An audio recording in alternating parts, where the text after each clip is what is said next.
제가 운전하는 버스가 평소와 다름없이 종점에 도착했습니다. 그런데 보따리를 든 할머니 한 분이 내리지 않으시더라고요.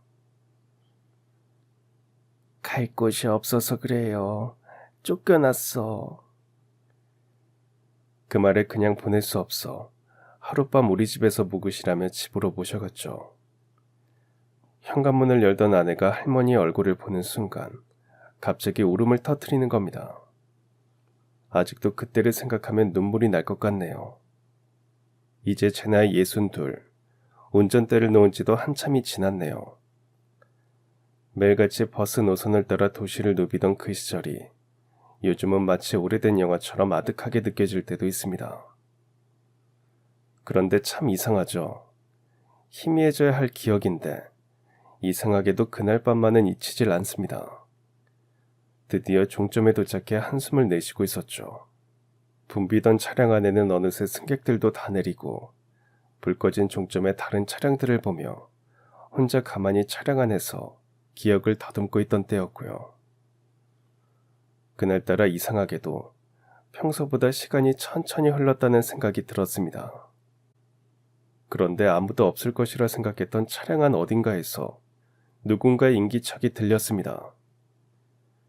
분명히 모든 승객이 내린 걸 확인했던 것 같은데 인기척이 느껴지니 놀라서 뒤를 돌아보았죠. 거기 할머니, 아직 안 내리시고 뭐 하세요? 종점이에요. 그때 들려온 그 목소리는 아주 기운 없고 초라한 목소리였습니다. 그 목소리를 귀담아 듣는 순간이 제 인생의 방향을 완전히 바꿔놓을 줄은 상상도 못했었죠. 도대체 그날 종점에서 무슨 일이 있었던 건지 궁금하시죠? 말씀드렸다시피 저는 버스기사였습니다. 30년 가까이 시내버스를 운전했고 하루하루 성실히 달리는 사람이었죠. 할 수만 있다면 버스 운전을 더 오래도록 하고 싶기도 했고요. 그러나 늘 그렇듯 몸이 먼저 신호를 보내더군요. 허리 통증이 몇 년 전부터 시작되어 어떤 날은 식은땀이 날 정도로 아팠거든요. 처음에는 다들 이 정도 아픔은 느끼고 사는 거라며 그냥 무시하고 넘겼지만 나중엔 다리에 감각이 없어질 때도 있을 정도로 고통은 커져갔습니다. 그러다 보니 진통제 없이는 차량 운행이 힘들 정도인 날도 있었고요. 나름 준비 운동을 하며 몸을 푼다며 움직여보기도 했지만 소용이 없었죠. 저의 그런 허리 상태는 저만의 문제가 아니었습니다. 그러다 보니 회사에서도 조심스럽게 얘기를 꺼내시더라고요. 기사님, 무리하지 마시고 이제 조금 쉬셔야 하지 않겠어요? 그 말이 서운하지 않다면 거짓말이겠지만 저도 스스로 인정할 때가 됐다는 걸 알고 있었습니다. 사실 이 허리 통증은 젊을 때 당한 사고 후유증이었기에 쉽게 사라지지 않을 거라는 걸 저도 알았거든요. 조금 젊을 때 어떻게 해서든 버텨봤지만 나이가 드니 그게 쉽지 않다는 것도요. 그 사고가 엄청 커서 자칫 제가 잘못될 수도 있다는 말까지 들었거든요. 그러니까 그날도 평소처럼 이른 새벽 첫 차를 몰고 있었어요. 어둠이 막 거치려던 그 시간, 안개가 자욱하게 낀 도로 위를 달리던 중이었죠. 아직 출근길 차량도 많지 않아 도로는 한산했고요. 그런데 저 멀리서 무언가가 갑자기 나타나 제 앞으로 달려오는 게 보이더군요. 순간적으로 브레이크를 꽉 밟았지만 그 짧은 몇 초 사이에 벌어진 일이 인생을 완전히 바꿔놨습니다. 정면 충돌. 맞은편에서 달려오던 화물차가 갑자기 차선을 이탈해 제 쪽으로 돌진해온 겁니다. 핸들을 틀 겨를도 없이 그대로 들이받쳤고 제 몸은 운전석에서 꽉 묶인 채로 충격을 고스란히 받아냈죠. 처음엔 꿈인 줄 알았습니다. 짙은 안개 속을 떠도는 것처럼 아무것도 분명하지 않았어요. 의식 저편에서 자꾸 누군가의 목소리가 들리는 것 같기도 했고 어딘가 아프다는 느낌은 있는데 그게 정확히 어디인지조차 감이 오지 않았죠. 그러다 아주 천천히, 정말로 천천히 뭔가 무겁게 짓누르던 어둠이 조금씩 걷히더니 눈꺼풀이 스르르 들리는 걸 느꼈습니다. 눈을 떴는데 처음 마주한 건 하얀색 병실 천장이었어요. 차가운 형광등 불빛이 눈을 찌르듯 들어왔고, 그제야 이게 꿈이 아니구나, 내가 지금 병원에 있구나, 어렴풋이 현실이라는 감각이 찾아왔죠. 하지만 그때까지만 해도 제 몸이 왜 이토록 낯선지 이해가 되질 않았어요. 팔을 조금만 움직이려 해도 묘하게 안 따라주는 느낌이었고, 특히 허리 아래는 감각이 거의 없다는 게 실감이 안 났으니까요. 그러다 불현듯 숨이 막힐 만큼 강렬한 통증이 허리를 타고 번졌습니다. 말로는 설명이 안 될 정도더라고요. 허리뼈 하나하나가 산산이 부서져서 안에서 마구 굴러다니는 느낌이랄까. 정말 그대로 누워서 울부짖고 싶을 만큼 끔찍했죠. 그런 저에게 다가오신 의사 선생님께서 말씀해 주셨어요. 척추 일부가 함몰됐고 디스크는 완전히 파열됐습니다. 게다가 좌골신경이 눌려 있어서 하반신 감각이 언제 돌아올 수 있을지 확답은 드리기 어렵습니다. 그 말을 듣는 순간 몸에서 느끼던 고통보다도 앞으로 제 삶이 어떻게 될지 모른다는 두려움이 훨씬 더 깊이 아프게 밀려왔습니다. 내가 다시 걷기는 할 수 있을까? 예전처럼 일상으로 돌아갈 수는 있는 걸까 하고요. 그날 이후 제 인생은 완전히 달라졌습니다.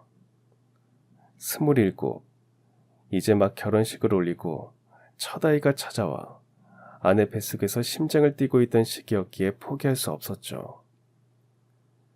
하지만 젊음이라는 이름에 기대어 아내와 함께 미래를 설계하고 있던 그때 불쑥 찾아온 사고는 제 모든 걸 앗아갔습니다. 부상이야 시간이 지나면 낫겠지. 처음엔 그렇게 생각했지만 아니더라고요. 병원에서 깨어난 순간 제가 할 수 있는 건 눈을 깜빡이는 것밖에 없다는 사실을 깨달았을 때 진짜 지옥이 시작됐다는 걸 알 수 있었죠. 그런 저에게 의사 선생님께서는 더 절망적인 말씀을 하시더군요. 허리와 골반, 다리까지 복합적으로 골절됐습니다. 수술하긴 했지만 움직이려면 몇 개월에서 길게는 몇 년의 재활이 필요해요. 그것도 재활 운동을 엄청 열심히 하신다는 전제에서요. 그러니 환자분의 의지가 중요합니다. 의사 선생님의 그 말을 듣고도 저는 실감이 나지 않았습니다. 어쩌면 믿고 싶지 않았던 것도 있었던 것 같아요. 하지만 이내 제 몸이 마음대로 움직이지 않자 몸보다 마음이 먼저 무너지더라고요. 생존에 관련된 모든 치료를 마치고 재활병원에 입원한 첫날, 간호사분이 제 몸을 일으켜 세우려다 실패하는 그 순간부터였죠. 저는 그대로 침대에 털썩 주저앉았어요. 그 순간 제 자신이 사람도 아니고 짐짝처럼 느껴지더라고요. 무기력하고 창피하고 무엇보다 저만 바라보는 아내를 보기가 힘들었어요. 아내는 하루도 빠짐없이 병원에 와 제 손을 꼭 잡아줬지만 저는 점점 더 자신감을 잃어갔습니다. 매일 반복되는 재활은 상상 이상으로 고통스러웠습니다. 근육은 다 빠져서 다리는 가늘어지고 감각은 무뎌졌으니까요. 제 몸을 치료사분들이 움직일 때마다 뼈가 비명을 지르는 것 같았죠. 물리치료사와 함께 보조기를 착용하고 몇 걸음 걷는 것도 처음엔 코피가 날 정도로 힘들더라고요. 매일 땀은 비 오듯 흐르고 다리에 감긴 붕대는 고통을 눌러주기는커녕 끊임없이 제 인내심을 시험했습니다. 몸이 아픈 것도 아팠지만 내가 다시 걸을 수는 있을까 하는 스스로에 대한 의심이 제일 아팠습니다. 그래서 가장 괴로웠던 시간은 밤이었고요. 병원 불이 꺼지고 복도에 간헐적으로 들리는 바퀴 소리 속에서 저는 천장을 바라보며 수없이 울었습니다. 그러다 지쳐 잠이 들면 꿈속에서는 사고 나기 전처럼 멀쩡하게 뛰고 웃었죠. 하지만 그 꿈에서 깨고 나면 움직일 수 없는 현실이 저를 조롱하더군요. 그런 나날이 수십 번, 수백 번 반복되었습니다. 하지만 포기할 수 없었어요. 아내 뱃속에 있는 아이, 제 손을 잡고 흐느끼던 아내의 얼굴, 그리고 언젠가는 다시 운전대를 잡고 싶다는 마음이 저를 하루하루 버티게 만들었거든요. 어느새 재활을 받으며 겪는 통증에 익숙해지고 진통제를 챙겨 먹는 게 일상이 되었죠. 그리고 마침내 저는 스스로 휠체어에서 일어서는데 성공했습니다. 걷는 법을, 계단을 오르는 법을, 넘어지지 않는 법을 하나하나 다시 배워야 했어요. 정말 말 그대로 다시 태어나는 기분이었죠. 그리고 몇 년이 지나 저는 다시 버스 운전석에 앉게 됐습니다. 병원에서 일상생활이 가능하다는 진단을 받고 아내와 얼마나 울었는지 모릅니다. 다시 버스 운전석에 앉아 처음 시동을 걸던 날 손이 떨릴 정도로 긴장했고요.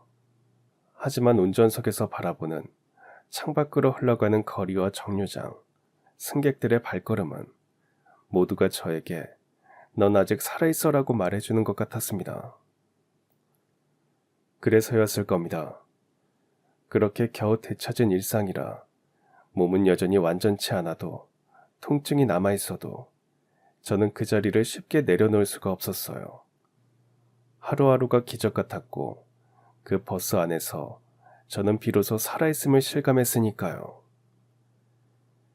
그렇게 힘들게 다시 태어나서 왜 버스 운전에 집착했냐고요. 어릴 때부터 꿈이었거든요. 버스를 타면 저를 낳아준 부모라는 사람들에게 갈 수 있지 않을까 하는 상상을 했던 어린 날의 제 꿈이요. 사실 저는 보육원 출신입니다. 무슨 사정인지는 알 수 없지만 저를 낳아준 부모는 제가 태어난 지 얼마 되지 않아 보육원에 저를 두고 갔더라고요.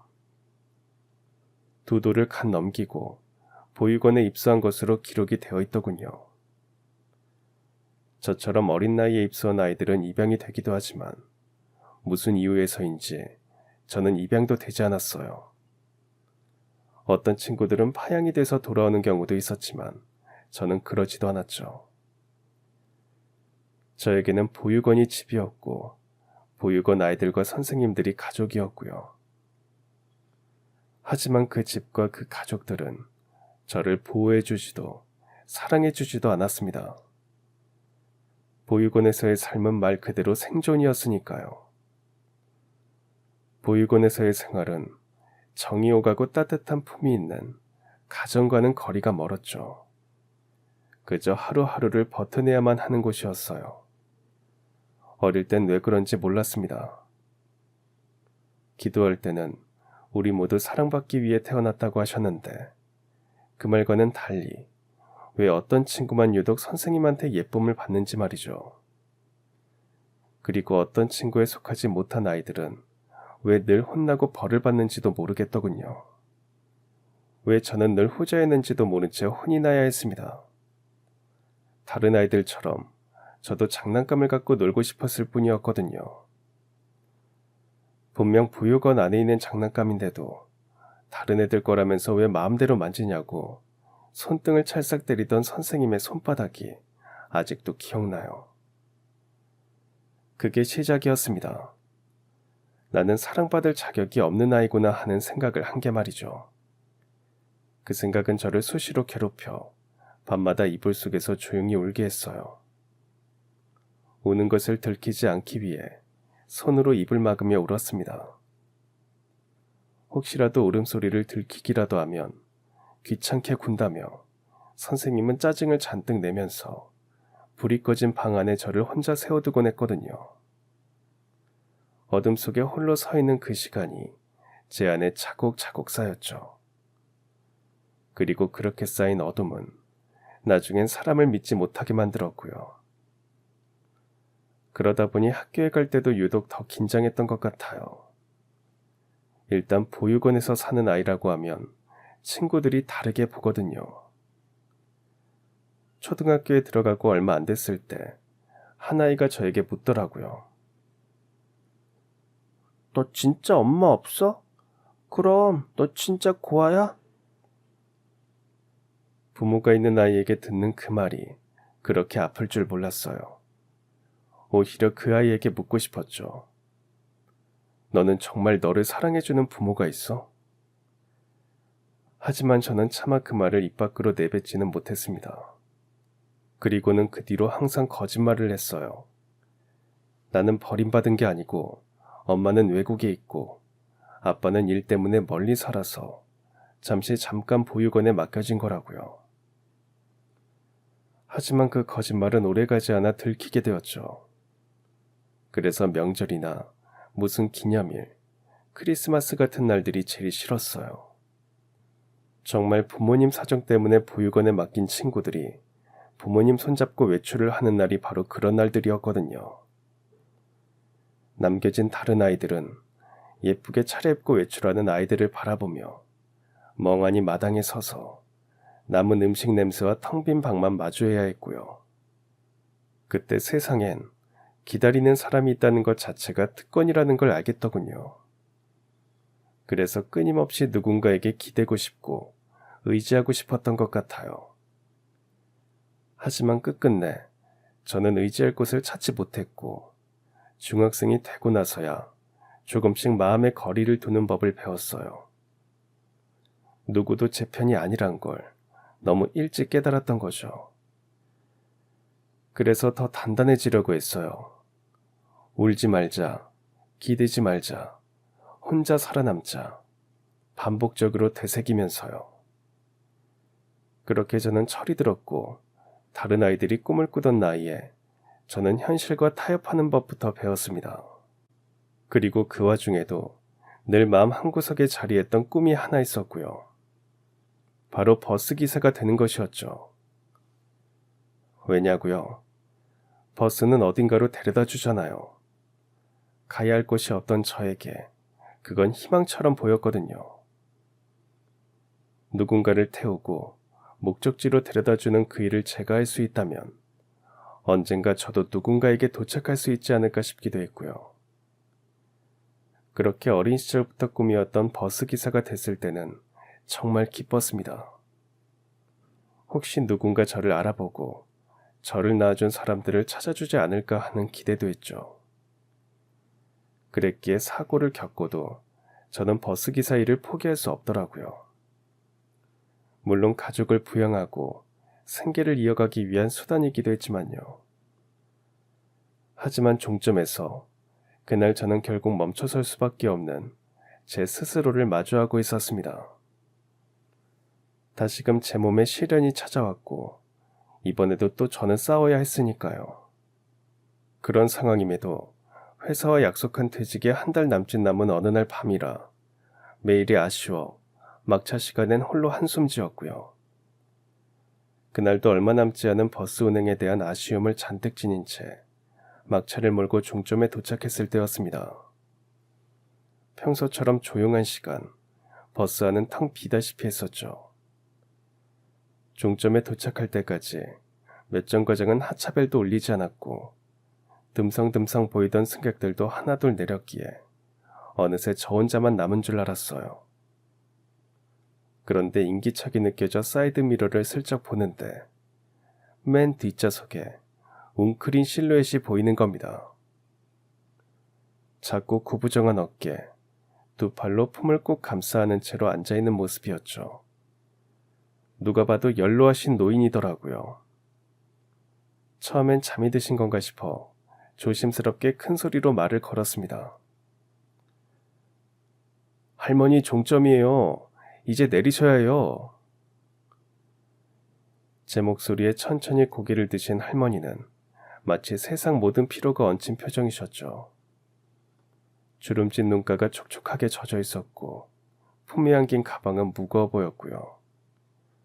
그런 할머니가 고개를 들어 처음 하신 말씀에 저는 깜짝 놀라고 말았습니다. 갈 데가 없어요. 자식들이 다 나 쫓아냈어요.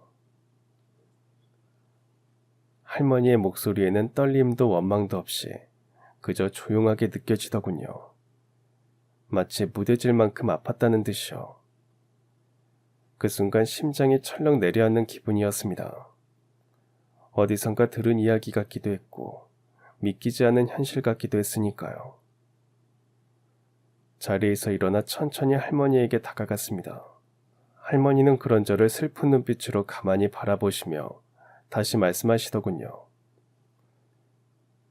기사 양반, 어디 잠깐이라도 몸두일 데 없을까요? 내가 이 밤에 어디 가야 할지도 모르겠어요.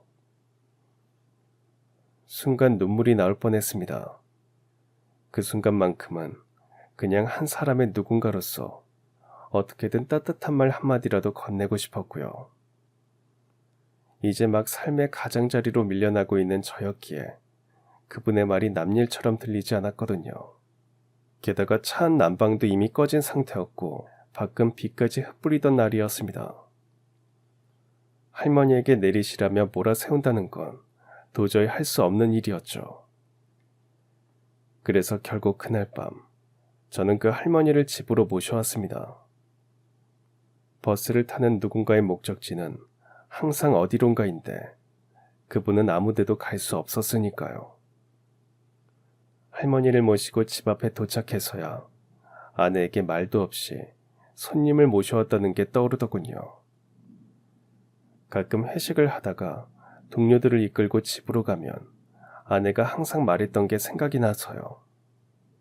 손님 모시고 오는 건 좋은데 미리 말 좀 하고 모시고 와요. 나도 준비를 해야 할 시간이 필요하잖아. 살림 다 들키는 것 같아. 그랬기에 아내의 타박이 조금 걱정되기는 했지만 저는 거리낌 없이 할머니를 집으로 모셨습니다. 제가 아는 아내라면 할머니를 모셔온 저에게 뭐라고 하지는 않을 것을 알았거든요. 저희 아내는 인심이 좋은 사람이라서요. 갑자기 몰려간 동료들 대접하는 일도 성의껏 해주는 사람이었고요. 아내는 어릴 때 누구든 품어주는 마음을 가지라고 배웠대요. 아내도 저처럼 보육원에서 자랐는데 그 원장님이 그러셨다고 하더라고요. 그래서 그런가 아내는 보육원 친구들과도 친척처럼 연락하며 지냈어요. 저와는 달리 말이죠. 원장 선생님을 원장 엄마라고 부르며 다들 형제처럼 컸다고 하면서요. 아내는 키워주시던 할머니가 돌아가시면서 초등학생 때 보육원에 갔다더라고요. 처음 보육원에 갔을 때는 친척들에게 버림받아 예민해 있던 아내를 원장 선생님은 여러 번 다독이며 마음을 열게 해주셨답니다. 물론 그 시절 보육원 사정이야 뻔하니 풍족하게는 못하셨지만 할 수 있는 한 아이들에게 모두 나누시려고 하셨고요. 그래서 그 원장님과는 보육원에서 나와 독립한 뒤에도 연락하며 지냈답니다. 그런데 아내가 저를 만나기 얼마 전에 원장님은 아들이 사는 미국으로 가셨대요. 그때도 연락이 닿는 모든 보육원생들이 모여 송별회도 했다고 하더군요. 이제는 우리 아들도 좀 돌봐줘야 할 것 같아. 평생 우리 아들이 엄마 곁을 맴돌기만 하게 한 것 같아서 미안하거든. 이제는 나도 나이가 많아 전처럼 아이들 돌보는 게 힘들기도 하고 손주 재롱도 보고 싶어서 다 정리하고 가려는데 너희가 눈에 밟힌다. 이젠 어엿한 어른들이니까 나 없어도 서로 의지하며 지내라. 알았지? 그렇게 말씀하시는 원장님을 모두 둘러싸고 펑펑 울며 헤어졌다고 하더군요. 아내가 자란 보육원 건물은 지금은 허물어지고 그 자리에 교회가 들어섰지만 가끔 동창회처럼 모이기도 했답니다. 하지만 원장님과는 연락이 닿지 않았고 알려주신 연락처로 아무리 소식을 전해도 답이 없더래요. 원래 원장님 아들이 우리 되게 싫어했거든. 미국에 간 것도 보육원 하느라 자기를 보살피지 않는 원장님이 싫어서였대.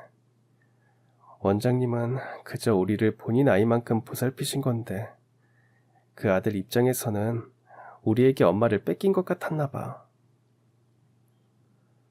그렇게 말하며 눈물을 흘리는 아내의 모습을 보며 저는 그저 부러울 뿐이었습니다. 보육원 출신이어도 같은 처지가 아니라는 생각이 들어서요. 사랑을 많이 받고 자란 아내는 저보다 아이를 돌보는 일도 능숙했고 사랑을 표현하는 방법도 잘 알고 있었죠. 그런 아내 덕분에 저는 어릴 때 비어있던 마음이 채워지는 걸 느꼈습니다. 그래서 집으로 누군가를 초대해보기도 했어요. 어릴 때 누구네 집에 가서 놀거나 우리 집에 친구를 불러본 적 없는 제가 아이 아버지가 되어서야 그런 걸 해보게 된 거죠. 그럴 때마다 집이 정리되지 않았다며 아내는 속상해하기도 했지만 한 번도 제 손님들과 저를 민망하게 하진 않았습니다. 언제나 웃는 얼굴로 대접을 해줬죠. 그러다 보니 회식 후 저희 집으로 오고 싶어하는 동료들도 많았고요. 그렇게 누군가와 가까이 지낸다는 게 즐거운 일이라는 걸 알게 된 건 다 아내 덕분이었죠. 아내의 그런 면 때문에 제 삶은 조금 더 풍요로워졌습니다. 그랬기에 제가 그날 그 할머니를 저희 집으로 모셨던 건지도 모르겠네요. 제 아내라면 어려운 어르신을 잘 모셨다고 해줄 거니까요.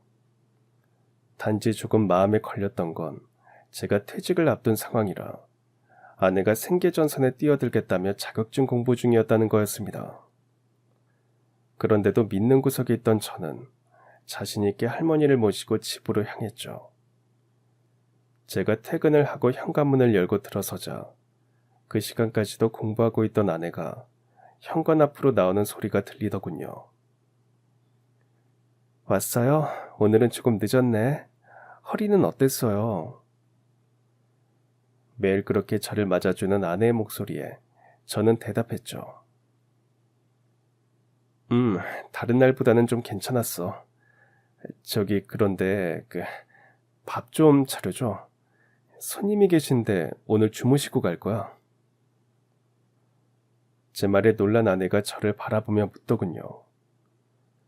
여보, 미리 연락 좀 주라니까. 그럼 더 잘 차려놨지. 오늘은 누가 오신 거야? 그런 아내에게 제가 대답했습니다. 갈 곳 없는 할머니 한 분이셔. 하루만 같이 계시면 안 될까? 내일 날 밝으면 동사무소라도 모시고 가보려고.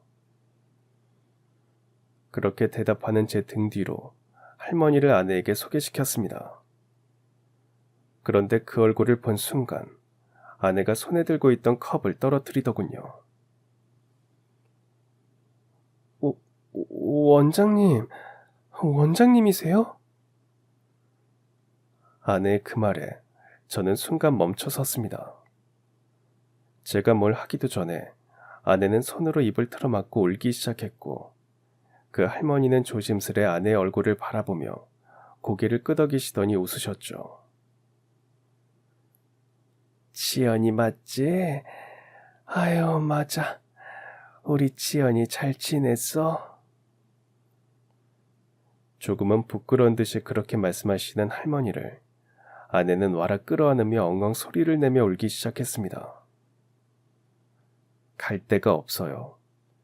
그 짧은 한마디에 마음이 저릿해졌기에 아무도 할머니를 기다려주지 않는다는 생각이 들어 그저 할머니를 제 집으로 모셨을 뿐인데 상황이 너무 갑작스러웠죠. 적어도 비를 피할 따뜻한 지붕 아래 밥 한 끼라도 대접하고 싶었을 뿐인데 말이죠.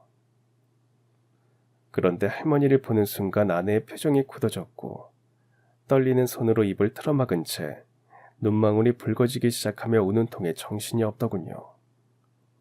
한참을 울던 아내는 저에게 울먹이며 이야기했습니다. 저분이 여보, 내가 어릴 때 지냈던 고아원의 무지개의 집 원장님이야. 겨우 말하는 아내의 목소리는 점점 떨렸고 곧이어 울음이 터져 나왔습니다. 초등학교 3학년, 세상에 혼자 남겨졌던 그 어린 시절의 아내를 따뜻하게 품어주었던 사람이 바로 그 원장님이셨다며 울더군요. 그때 너무 춥고 무서웠는데 원장님이 날 꼭 안아주셨어. 넌 혼자가 아니야 하면서 그 품이 엄마 같았어. 그런데 원장님이 왜 여기에? 아내는 흐느끼며 할머니 앞에 무릎을 꿇고 손을 꼭 잡았습니다. 보육원을 정리한 뒤 아들이 있는 미국으로 떠나셨다가 그 후로 소식이 끊겼다는 그 원장님이 갈 곳이 없다고 하셨다는 게 의아하더라고요. 원장님이 미국에 계시다는 생각에 보육원생 그 누구도 다시는 만날 수 없을 거라 생각했던 분이었으니까요. 그런 원장님이 이제는 의지할 곳 하나 없이 세상 속에 홀로 남겨져 제 버스에 앉아 계셨다는 게 도무지 믿기지 않았습니다. 하지만 이미 지치신 할머니, 아니 원장님께 어떻게 된 일인지 묻기란 쉽지 않았습니다. 일단 원장님을 쉬게 하는 게 먼저라는 생각이 들었거든요. 집에 있는 창거리로 상을 차려 식사를 하시게 한 후 이부자리를 펴서 원장님이 편히 쉬실 수 있도록 했습니다. 그날 밤 아내는 말없이 원장님 곁에 누워 오랜 세월 못다한 인사를 전하듯 손을 꼭 잡고 잠들더라고요. 그때까지도 원장님은 별 말씀 없이 아내가 하는 대로 조용히 따르셨습니다. 그리고 저는 그 조용한 거실 한켠에서 두 사람이 잠든 안방을 바라보며 운명이란 것이 참 기적 같다는 생각을 했습니다. 그토록 그리워하던 사람과 그토록 외로웠던 사람이 이토록 우연히 다시 만나게 되었다는 사실이 그날 제 인생에서 가장 따뜻한 기적이었거든요. 그날 이후 원장님을 다른 곳에 모시지 않고 저희 집에서 함께 지내기로 했습니다. 혹시라도 원장님의 마음이 다치실까 싶어 아무것도 묻지 않았죠. 병원에 모시고 가서 아프신 곳은 없는지 진료를 받는 것 외에는 외출도 삼갔고요. 병원에서는 원장님의 몸 상태가 지속적인 보살핌이 필요한 상태라고 했습니다. 특별히 심각한 질환이 있는 것은 아니었지만 오랜 시간 자신을 돌보지 못하신 탓에 많이 약해진 상태라고 하시더군요. 그도 그럴 것이 미국에 가실 당시 원장님은 50대 중반이셨고 돌아오신 건 80대 중반이었으니까요. 저희 아들이 쓰는 방을 제외하고 서재처럼 쓰던 남는 방이 하나 있었는데 그 방을 정리해 원장님이 지내실 수 있도록 준비해드렸습니다. 그렇게 일주일쯤 지났을 무렵 원장님께서 그러시더랍니다. 내가 왜 미국에 안 있고 여기 이렇게 있나 싶지? 그러고는 그동안의 일을 아주 천천히 덤덤하게 말씀하시기 시작하셨대요. 보육원을 정리하고 모든 재산을 가지고 아들이 사는 미국에 가신 원장님은 생활이 어렵다는 아들의 말에 모든 재산을 나눠주셨답니다. 그러면서도 아들에게 미안한 마음까지 드셨다고 하셨어요. 어쨌거나 아들의 말처럼 보육원 아이들을 돌보느라 아들이 양보하고 참고 살아야 하는 일이 많았으니까요. 같이 생활하다 보니 다 똑같이 해주고 싶으셨고 차별하지 않으신 것이지 아들을 사랑하지 않았던 건 아닌데 그 마음을 느끼지 못한 아들에 대한 안타까움이 컸다고 하셨습니다. 미국에 와서 혼자 지내다 보니 그래도 어머니가 조금만 더 저에게 관심과 사랑을 주셨으면 제가 더 잘 될 수 있었겠다는 생각이 들었어요. 그 애들에게 주시는 사랑보다 저에게 더 사랑을 주시는 게 맞잖아요. 아들의 그 말에 원장님은 마음이 아프셨답니다. 자신의 진심이 아들에게 닿지 못한 것이 자신이 잘 가르치지 못한 탓이라 생각하셨고 그때라도 마음을 전하고 싶으셨다고 하셨어요. 그래서 아들 내외가 바라는 대로 그곳에서 생활을 시작하셨습니다. 시간이 지나면 마음이 전해지리라 믿으면서요. 미국에서 태어난 손주를 돌보고 살림을 도맡아 하며 아들 내외를 도우셨답니다. 하지만 아들 내외는 원장님에게 좀처럼 곁을 내주지 않더랍니다. 시간이 지나면서 자신이 마치 일하는 아주머니처럼 느껴졌지만 언젠가는 마음이 닿겠지 싶어 참고 또 참으셨대요. 손주도 영어만 쓰려 하고 할머니를 귀찮아하는 경우가 많았다고 하셨어요. 그래도 언젠가 화목한 가족이 되리라 믿으며 늘 사랑으로 대하셨대요. 하지만 시간이 흐를수록 상황은 나아지지 않았고 오히려 점점 더 서글퍼지기만 했다고 합니다. 원장님이 차린 식탁에 아들 내외는 고맙다는 말 한마디 없이 젓가락만 들었고 손주를 돌보는 일도 점점 당연한 일처럼 여겼다고 하셨어요. 하루는 손주가 감기에 걸려 같은 방에서 자며 밤새 간호하셨는데 다음날 며느리는 피곤한 원장님을 보며 이렇게 말하더랍니다. 어머니, 그래도 애는 아프지 않게 좀 조심시키셨어야죠. 애가 밤새 뒤척였잖아요. 그 바람에 저도 잠을 설쳤고요. 많이 칭얼거리던데 왜 빨리 안 재우셔서 저희까지 깨우세요? 그 말에 원장님은 아무 대답도 하지 못하고 조용히 손주가 남긴 식판을 들고 부엌으로 들어가셨답니다. 설거지를 하며 물끄러미 창밖을 내다보던 그 순간 문득 이런 생각이 드셨다고 하셨어요. 내가 지금 여기에 왜 있는 걸까? 내가 원하던 삶이 이런 거였던가? 그렇게 눈물 한 방울이 뚝 떨어졌답니다. 말을 꺼내면 원망처럼 들릴까? 속상한 마음도 억지로 삼키고 또 삼켰지만 낯선 나라 낯선 사람들 틈에서 자신이 점점 작아지는 걸 느낄 수밖에 없었다고 하셨어요. 어느 날은 며느리의 친구들이 갑자기 집에 찾아왔고 급하게 있는 재료로 식사를 차려 대접하셨다고 합니다. 다 먹은 뒤 친구들과 며느리는 차를 마시며 이야기하다가 원장님이 들으면 안 될 말을 아무렇지 않게 하더랍니다. 우리 집에 도우미 아주머니 계셔서 너무 편해요. 완전 무료라 더 좋답니다. 그 말에 친구들이 깔깔 웃더래요. 그 자리에 있던 원장님은 조용히 주방으로 몸을 피하셨고 그날 밤은 쪽잠도 이루지 못하셨다고 하셨어요. 그토록 애타게 사랑을 주고 싶었던 아들, 그 아들의 가족에게서 자신의 자리는 편리함을 위한 존재로만 남아있다는 사실이 너무나 참담하게 느껴졌던 거죠. 그러던 어느 날 아들 내외가 한국에 다녀오자고 했답니다. 내가 한국에 오게 된 건 며느리 친척 결혼식 때문이었어. 오랜만에 다 같이 한국 한번 다녀오자고 하더라. 그래서 나는 정말 그냥 여행인 줄 알았지. 옷도 몇 벌만 챙겨서 왔거든. 그렇게 비행기를 타고 한국에 도착한 날, 아들 부부는 잠깐 일 좀 보고 올게 하면서 원장님을 여인숙 앞에 내려줬다고 하셨습니다. 원장님의 짐은 작은 여행 가방 하나, 옷은 얇은 봄옷 두어 벌 뿐이었고요. 당연히 곧 돌아올 줄 알고 기다리셨대요. 그런데 아무도 돌아오지 않았습니다. 하루 이틀, 그렇게 며칠이 지나고 나서야 비로소 눈치를 채셨다고 하셨어요. 아, 나를 여기 두고 간 거구나. 버린 거구나. 그 말씀을 하시는데 원장님은 울지도 않으셨답니다. 그저 허공을 바라보며 조용히 말씀하셨대요.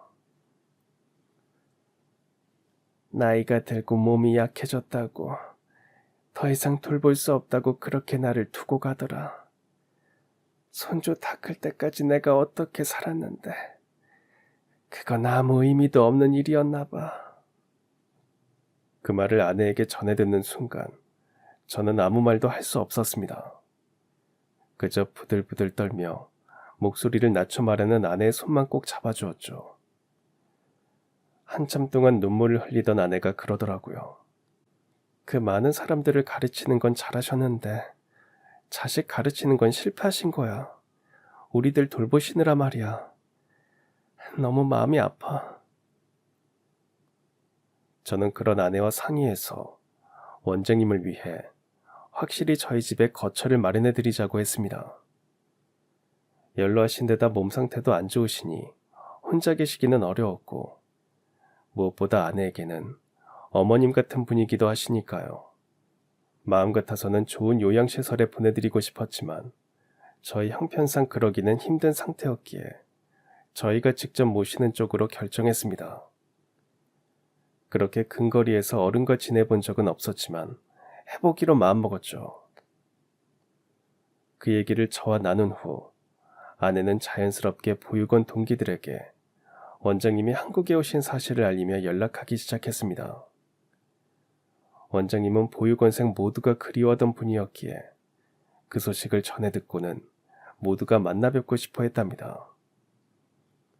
연락을 받은 보육원 동기들은 너도 나도 찾아뵙겠다며 성화를 부렸고 결국 모두가 모일 수 있는 장소를 정해 만나기로 했습니다. 그 소식을 들은 원장님은 밝게 웃으셨어요. 고맙다. 이제 나이든 노인일 뿐인 나를 기억해주고 찾아주다니.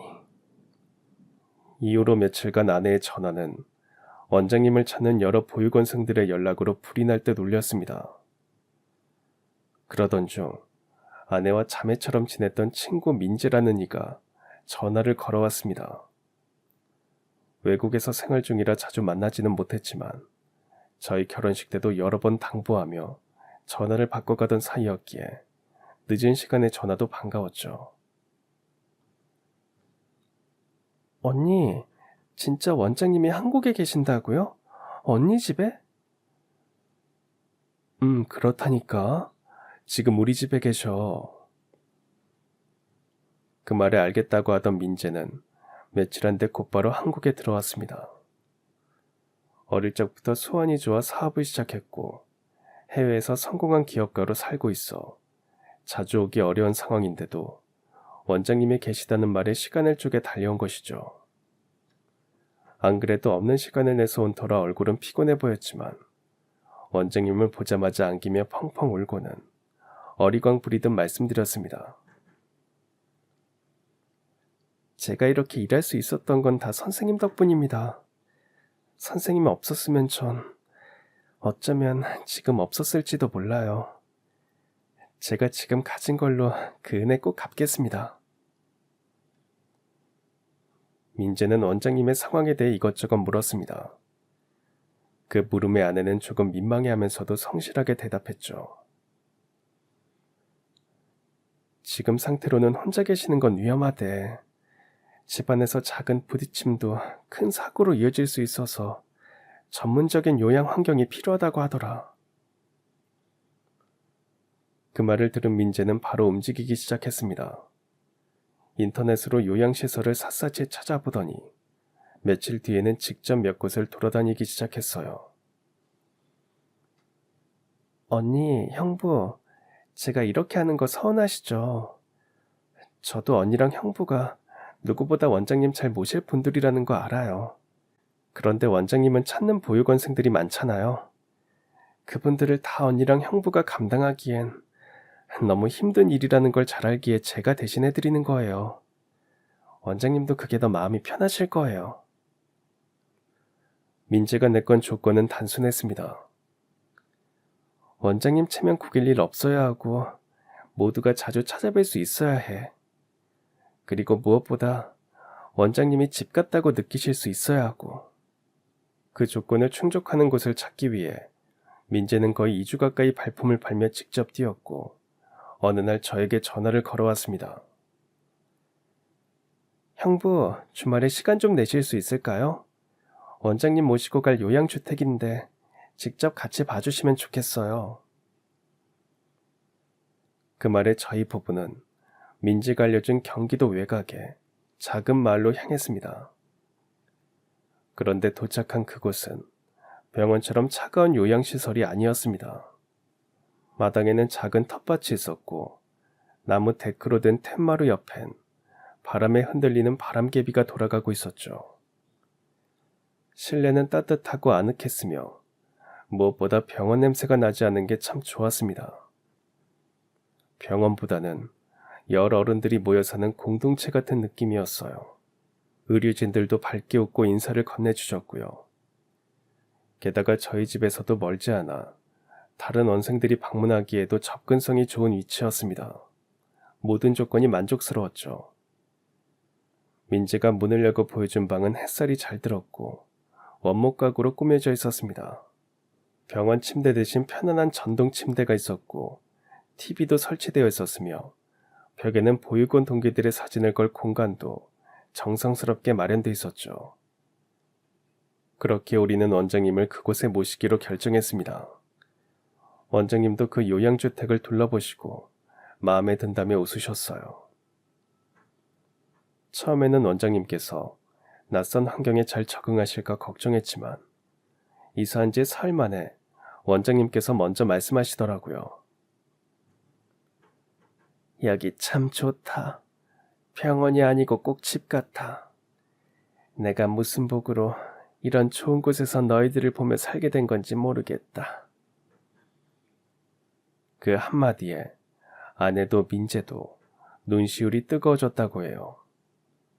원장님을 그렇게 모신 뒤 민재는 매일 아침 영상통화를 걸어 안부를 여쭙고 한 달에 한 번은 꼭 찾아뵙습니다. 외국에 나가서도 시간을 쪼개 부지런히 오더라고요. 저희 부부도 거리상 자주 찾아뵐 수 있었기에 원장님께서 외로움을 느끼실 틈도 없도록 늘 함께했습니다. 저희 아들도 함께하면서 무척 좋아했어요. 할머니, 할아버지가 없이 자란 아이라 원장님이 진짜 할머니처럼 느껴졌던 거죠. 원장님도 저희 아이를 손주처럼 아껴주셨고요. 그리고 다른 원생들도 시간이 날 때마다 원장님을 뵈러 왔다더군요. 그러면서 조금씩 병원 운영에 도움이 되라며 기부도 하기 시작했답니다. 덕분에 병원은 무리 없이 잘 운영되고 있죠. 그리고 민재가 미리 의료진들에게 부탁해준 덕분에 저도 그곳에서 방문하면서 재활치료를 받고 몸을 추스릴 수 있었습니다. 덕분에 허리 통증도 잦아들었고 일상생활에는 큰 문제가 없게 되었어요. 물론 여전히 무리하거나 오래 운전하면 안 되긴 하지만요. 그렇게 몸이 나아질 무렵 민재가 저에게 조심스럽게 말을 꺼내더라고요. 형부, 제가 부탁 하나만 드려도 될까요? 형부도 운전 그만두셨잖아요. 제가 요즘 청소년 교통안전 교육센터를 하나 운영 중인데요. 거기서 강사 자리가 하나 비었어요. 형부 경험이면 아이들한테 정말 좋은 교육이 될 것 같아서요. 저는 민지의 말에 잠시 망설였지만 마음 한구석이 움직였습니다. 퇴직 후 허전함 속에 지내던 저에게 아이들을 위한 교육을 할 수 있다는 건 다시 살아나는 느낌이었으니까요. 비록 다시 버스 운전대를 잡을 수는 없지만 무언가를 할 수 있다는 생각만으로도 설레더라고요. 그렇게 저는 교통안전 강사로 아이들을 만나는 삶을 시작했습니다. 지금 생각해보면 이 모든 시작은 민지의 따뜻한 마음에서 비롯된 것 같습니다. 원장님을 잘 모시겠다는 단순하면서도 깊은 그 마음 말이죠. 덕분에 원장님은 외롭고 쓸쓸했던 삶에서 벗어나 편안한 삶을 누리게 되셨고 저 또한 새로운 삶의 자리를 찾을 수 있었습니다. 며칠 전 원장님을 뵈러 갔을 때 저에게 조용히 이런 말씀을 하셨어요. 그날 준호 씨가 버스에서 나를 발견해 준 게 내 인생의 마지막 복이 오려던 참이었나 봐요. 너무 고마워요. 그 말씀을 들으며 저는 원장님을 바라보며 웃었습니다. 그날 버스에서 만난 원장님이 오히려 제게 복이 되어주신 분이었습니다. 제가 원장님을 만나지 않았다면 저는 지금 많이 힘들었을 거예요. 돌이켜보면 원장님과 제가 만난 그 종점은 저와 원장님의 마지막 정류장이었습니다. 그리고 그 마지막 접점에서 다시 시작된 인연이었죠. 그 인연을 통해 선한 마음은 언젠가 반드시 돌아온다는 것을 우리는 원장님을 통해 다시 배웠습니다. 이제 저에게 버스 운전대는 없지만 그 밤 이후로 제 삶은 다시 온기를 되찾았고요. 그 모든 것이 원장님께서 평생 베풀어 오신 사랑이 되돌아오는 길목에서 일어난 작은 기적이었다고 생각합니다. 그 모든 만남과 순간들이 마치 운명이 설계해 놓은 따뜻한 복선 같다는 생각도 하고요. 한밤중 텅 빈 버스 안, 누구에게도 기대지 못한 채 앉아 계시던 한 할머니를 저는 그저 도움이 필요한 사람이라 여겼고, 그저 하룻밤 지붕 있는 곳에서 쉬게 해드리고 싶은 마음뿐이었습니다. 하지만 그분이 제 아내의 어린 시절을 지켜준 유일한 보호자였고, 지친 노년의 끝자락에서 다시 손을 내밀 수 있는 가족이 되어주셨습니다. 그렇게 한 번의 선의가 한 사람의 생을 되살리고 또 다른 사람에게는 새 삶의 문을 열어주는 계기가 되었던 거죠. 원장님은 이제 노년의 외로움에서 벗어나 따뜻한 사람들과 정을 나누며 지내시고, 저는 퇴직 이후 방황하던 삶 속에서 아이들을 가르치는 교통안전 강사라는 새로운 길을 걷고 있으니까요. 그리고 아내는 마침내 오래전 헤어졌던 마음의 어머니와 다시 손을 맞잡을 수 있었죠. 버스 운전대를 잡지 않게 된 대신 저는 사람과 사람 사이의 연결을 운전하게 되었습니다. 그 종점이라 믿었던 곳이 누군가에게는 다시 시작되는 출발점이 될 수 있다는 걸 저는 이제 믿습니다. 그날 밤 버스 안에서의 그 짧은 인연이 결국 우리 모두의 삶을 바꾸었고, 그 기적 같은 이야기는 지금도 제 마음 안에서 조용히 깊이 울리고 있으니까요. 그러니 여러분들도 할 수 있다면 여러분의 사랑을 많이 나누세요. 그 사랑이 꼭 간절한 그 순간에 돌아온다더라고요. 저도 경험하고 있으니 믿으셔도 좋습니다. 그렇게 행복해지시길 바라며 글 마치겠습니다. 그럼 지금까지 사연 들어주셔서 감사합니다. 사연이 재밌으셨다면 구독과 좋아요 부탁드려요. 감사합니다. 안녕히 계세요.